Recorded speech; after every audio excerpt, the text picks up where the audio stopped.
Hi, hello, how are you all this fine day? I hope that if you're here, you subscribe to this channel if you haven't already, and you like this video if you like it.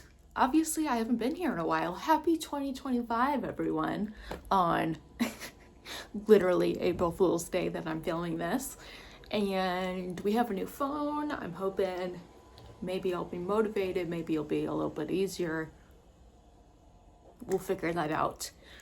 But all that aside, I did want to talk about, obviously, it's April and it is Autism Awareness Month, or I'm more likely to say Autism Acceptance Month, let alone the fact that it is 2025, people.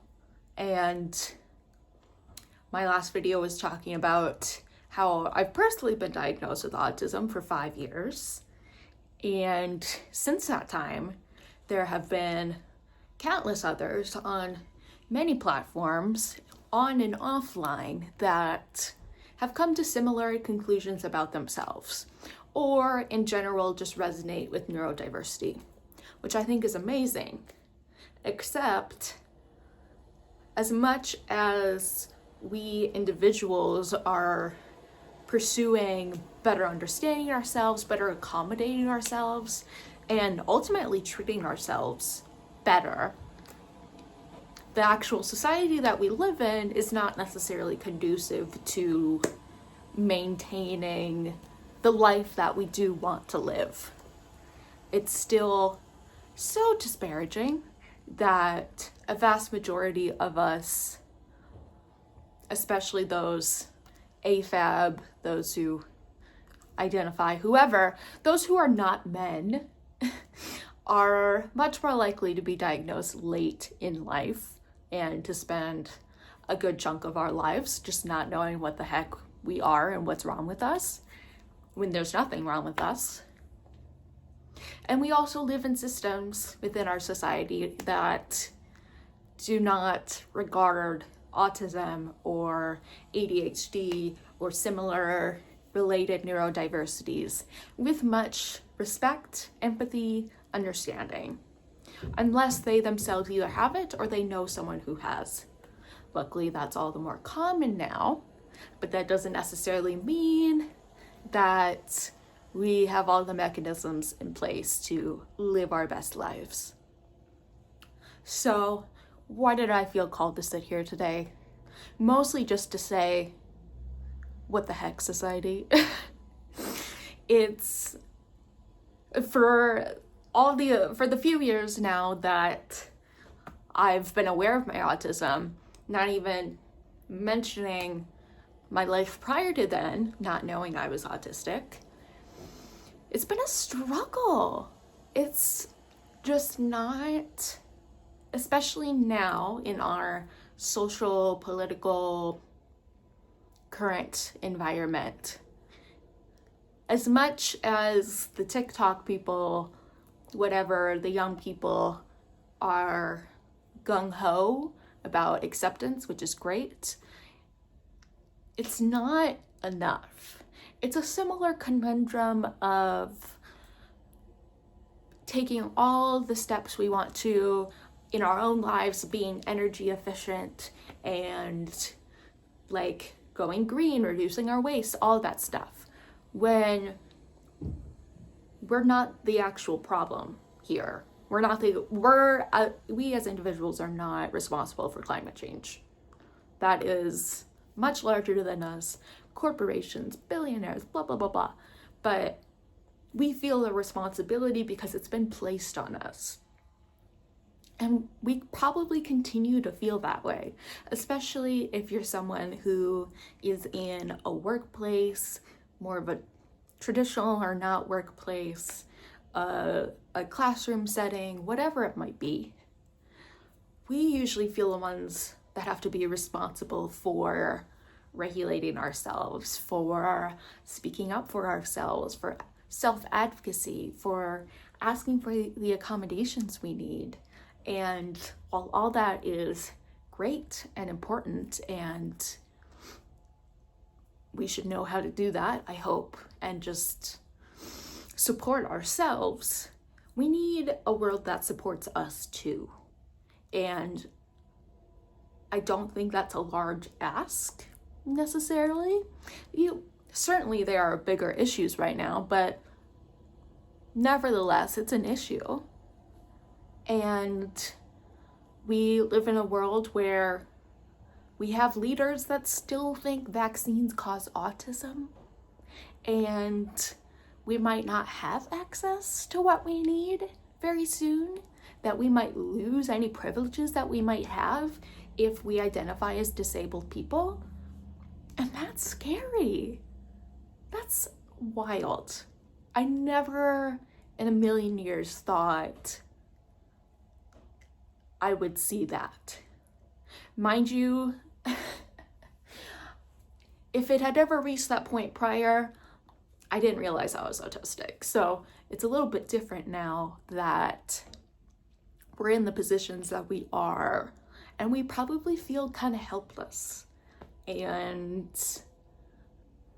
we can only do so much in our own lives when we are constantly working against the society that is pushing us and so incongruent to how we should be living and what is actually supporting our physical, mental, emotional health. So, with all of that said, I encourage you this Autism Acceptance Month to maybe think about it a little bit differently this time.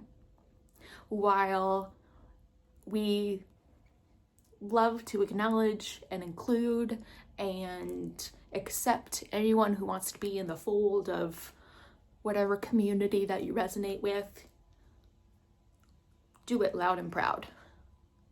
But I also hope that you consider some larger implications of who we are as people, where we are in, what happens to be, or what feels like continued unprecedented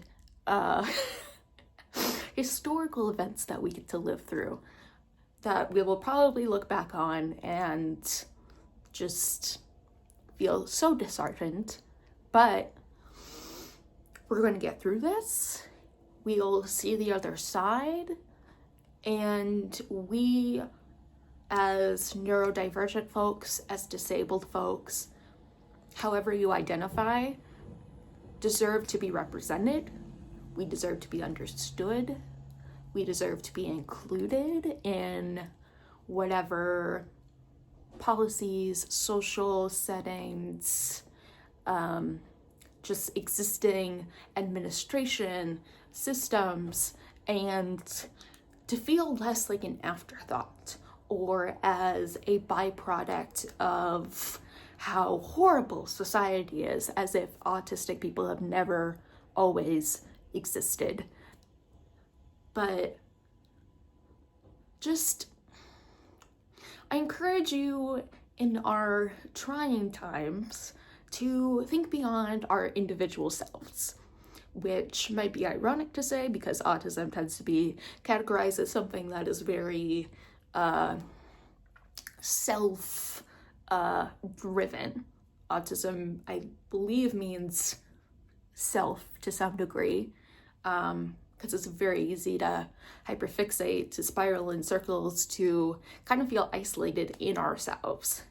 But where our real power lies is in uniting with those that share this mission, that share the experiences that we have that have made us feel so alone and isolated in most other instances, and use that to our advantage, to speak up for ourselves, to advocate for real changes in the world that we see.